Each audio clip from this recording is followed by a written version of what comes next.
Little और the little में क्या मतलब हुआ, यानी कि लिटिल जो है उसका मतलब है थोड़ा, और द लिटिल का क्या मतलब हुआ, द लिटिल का मतलब हुआ बहुत थोड़ा। बहुत थोड़ा यानी कि ना के बराबर, almost zero, hardly any, English में मैं बोलूं तो हार्डली एनी, ऑलमोस्ट जीरो।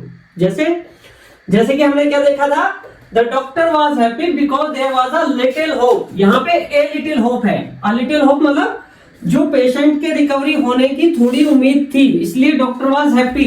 लेकिन अगर यहीं पे क्या हो गया, ए हट गया, अगर ये ए हट गया तो क्या हो गया, लिटिल होप। अब लिटिल होप का मतलब है हार्डली एनी होप, यानी कि ऑलमोस्ट जीरो होप। तो क्या हो गया अब यहाँ पे, पहले सेंटेंस में हैप्पी था, अब हैप्पी नहीं हो सकता वो, क्योंकि चांसेस बहुत नगण्य है। तो यहाँ पे क्या हो गया, the doctor was disappointed because there was little hope of his recovery. तो ये जो लिटिल है, ये हमने देखा कि ये लगभग नेगेटिव सेंस में, नॉर्मली नेगेटिव सेंस में यूज होगा, और ए लिटिल होप ये पॉजिटिव सेंस में यूज हुआ है यहाँ पे, है ना। अब और देखें, जैसे put a little sugar in my cup of T, a little sugar, कि भाई मेरे कप में थोड़ी सी शुगर डाल दो। लेकिन यहाँ पे अब नेक्स्ट सेंटेंस में देखो, there is little sugar in the box to put in your cup of tea, यानी कि जो बॉक्स है, जो शुगर का जो बॉक्स है, उसमें hardly any sugar, there is hardly any sugar in the box to put in your cup of tea, यानी कि बॉक्स में नगण्य बहुत ही कम चीनी है जो कि मैं आपके कप में डाल पाऊं।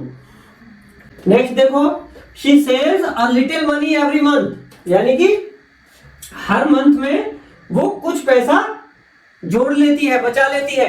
लेकिन नेक्स्ट सेंटेंस में देखो, she has little money to spend, यानी कि she has hardly any money to spend, उसके पास बहुत ही कम पैसा है जो कि वो खर्च कर पाए। तो कहने का मतलब क्या हुआ, लिटिल का मतलब हुआ हार्डली एनी, हार्डली एनी वहां पे लगा के देखो, नगण्य वहां लगा के देखो, बहुत ही कम, ठीक है। तो वो हो गया नेगेटिव सेंस में। जैसे कि अगर कोई बोले have a little concern for poors, कि भाई गरीबों के लिए थोड़ी दया रखो, थोड़ा कंसर्न रखो। अब यहाँ पे क्या हो गया, the rich man had little concern for the poor, जो रिच आदमी है he had hardly any concern for the poor। तो यहाँ पे भी ये नेगेटिव सेंस में ही आ गया कि यार उसके पास मतलब कोई नगण्य कंसर्न है गरीब के लिए। अब जैसे ये सेंटेंस है, little is known about his education and upbringing, little is known यानी कि हार्डली एनीथिंग इज नोन, अगर बोले तो उसके बारे में लगभग कुछ नहीं पता, hardly anything is known about his education and upbringing.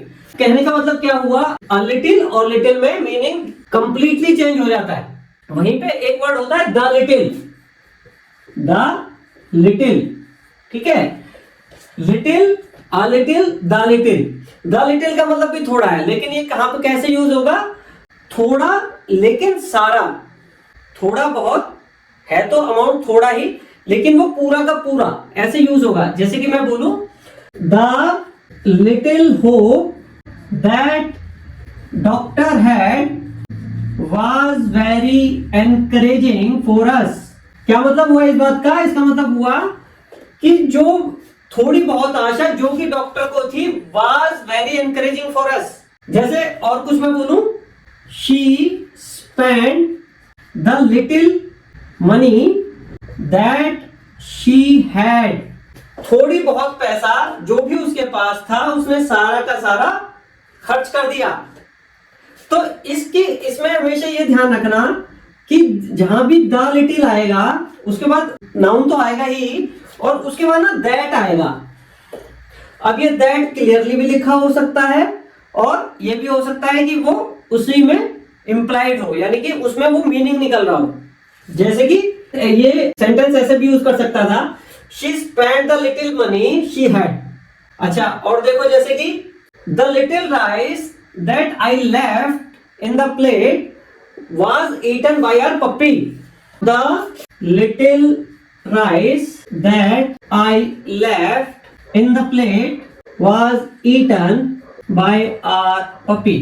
मैं क्या बोलूं कि थोड़ा बहुत चावल जो कुछ भी मैंने प्लेट में छोड़ा था, तो थोड़ा बहुत है लेकिन जो कुछ भी है ना, वह सारा का सारा, थोड़ा बहुत लेकिन वह सारा का सारा जो मैंने प्लेट में छोड़ा था, वह सारा का सारा was eaten by our puppy. The little और ए लिटिल में ये सारे डिफरेंसेस इस तरीके से होंगे। मुझे उम्मीद है तुम्हें क्लियर हो रहा होगा। अच्छा बेटा, जैसे little, a little, the little में अंतर है, वैसे ही ना फ्यू, अ फ्यू और द फ्यू में अंतर होता है ना? फ्यू, अ फ्यू और द फ्यू।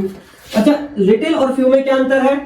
लिटिल यूज होता है जहां पे नाउन जो नाउन है द लिटिल शुगर, जैसे मैंने यहाँ यूज किया था little sugar. Sugar uncountable noun है, अनकाउंटेबल नाउन। ठीक है, अब यहाँ पे कुछ भी देखो, जैसे कि होप है ना? होप अनकाउंटेबल है। मनी अनकाउंटेबल है। ठीक है, मैं ये तो नहीं कह सकता ना कि 2 मनी दे दो, 3 मनी दे दो, तो मनी अनकाउंटेबल नाउन है। अगर यहीं पे अगर कोई नाउन काउंटेबल आ जाए, जैसे कि फ्रेंड्स, कोई भी काउंटेबल नाउन आ जाए, तो वहां पे लगेगा फ्यू। ठीक है, यानी कि लिटिल का मतलब भी थोड़ा होता है, फ्यू का मतलब भी थोड़ा होता है। थोड़ा कह लो, कुछ कह लो, है ना? लेकिन अगर वो काउंटेबल है तो वहां पे आएगा फ्यू, अ फ्यू या फिर द फ्यू। बिल्कुल सेम सेंस में, लगभग सेम सेंस में यूज होगा few, a few, the few. A few कुछ, सम, और फ्यू हार्डली एनी। यहां पे भी हार्डली एनी कह सकते हो, या नॉट मैनी, या यहां पे भी ऑलमोस्ट नन। ठीक है, और द फ्यू वैसे ही कुछ लेकिन सारे, कुछ लेकिन सारे। तो few, a few, the few के भी थोड़े बहुत सेंटेंस देख लेते हैं। जैसे लिटिल, अ लिटिल और द लिटिल में डिफरेंस था, ऐसा ही डिफरेंस लिटिल की जगह फ्यू लगे, अ लिटिल की जगह अ फ्यू लगेगा, और द लिटिल की जगह द फ्यू लग जाएगा। लेकिन कहां पे लगेगा? जहां पे नाउन काउंटेबल होगा, है ना, वहां पे फ्यू लग जाएगा। और जहां अनकाउंटेबल होगा वहां हमने पढ़ा लिटिल लगता है। जैसे कि I have a few friends, तो अ फ्यू मीन्स सम, कि मेरे कुछ मित्र हैं। और यहीं पे अगर मैं ए हटा दूं तो, और मैं कर दूं आई हैव फ्यू फ्रेंड्स, यानी कि I have not many friends. यहां पे थोड़ा नेगेटिव सेंस में यूज हो गया। यहां पे कह रहा है कि मेरे कुछ मित्र हैं, और यहां पे कह रहा है कि मेरे मित्र ज्यादा नहीं है। I have not many friends, इक्का दुक्का, ऑलमोस्ट नन। यानी कि जो ये वाले फ्यू है, ये इससे भी बहुत कम है। अ फ्यू मतलब कुछ, और द फ्यू मतलब लगभग नहीं, नहीं के बराबर। और यहीं पे अगर द फ्यू हो जाए, मैं यूज करूं द फ्यू, तो कुछ लेकिन सारे। जैसे कि मैं बोलूं the few friends that I have are excellent, मेरे थोड़े बहुत जो भी मित्र हैं दे आर एक्सीलेंट। यहां पे भी जब नाउन आया काउंटेबल, उसके बाद दैट लगेगा या फिर हु लग जाएगा। अब ये एक्सप्लिसिटली भी लग सकता है, यानी कि सेंटेंस में हम लिख भी सकते हैं, और कई बार सेंटेंस में ना भी लिखा हो, लेकिन सेंस वही देगा। जैसे कि मैं बोलूं the few friends I have, ऐसे भी मैं बोल सकता हूं। ऐसे भी बोल सकता हूं the few friends who I have, that I have are excellent. और ये भी बोल सकता हूं कि the few friends I have are excellent, मतलब मीनिंग वही है।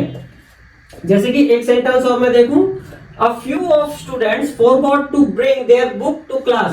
A few, some of students, थोड़े से student, some of students forgot to bring their book to class। यहीं पे लेकिन a few का जब मैं few रिमूव कर दूं नेक्स्ट सेंटेंस में, few of students यानी कि almost none of the students forgot to bring their book, ज्यादातर लोग अपनी बुक लेकर आए, है ना। यहाँ पे a few students, कुछ स्टूडेंट्स भूले, और यहाँ पे ऑलमोस्ट नन ऑफ स्टूडेंट्स भूले, है ना, यानी कि ज्यादातर लोग किताबें लेके आए हैं। और यहाँ पे अगर मैं द फ्यू यूज करूं तो the few students who join the class learn a lot, थोड़े बहुत स्टूडेंट्स जिसने भी क्लास अटेंड की उन्हें बहुत लाभ हुआ। तो वहां पे द फ्यू का मतलब सम बट ऑल। इसी तरीके से देखो, a few members of his family leave their home town every year, कि उसकी फैमिली मेंबर के कुछ लोग हर साल अपना होम टाउन छोड़कर चले जाते हैं। लेकिन यहां पे जैसे ही फ्यू लगा, ए हट गया, तो few members of his family leave their home town every year, यानी कि almost none of his family members, इक्का दुक्का, अगर छोड़ते भी होंगे तो इक्का दुक्का, तो almost none, hardly any member, है ना। जैसे वहां पे हार्डली एनी किया था, यहां पे hardly any member of his family leave their home town every year. ठीक है, और द अगर आ जाए अगर मैं द लगाऊं, the few members of his family that leave their home town are very rich. उसकी फैमिली के थोड़े बहुत लोग जिन्होंने भी होम टाउन छोड़ा है वे सभी बहुत रिच हैं। तो फ्यू, अ फ्यू और द फ्यू में अंतर आपने देखा। उसी सेंस में लिटिल, अ लिटिल और द लिटिल में भी आपने अंतर देखा।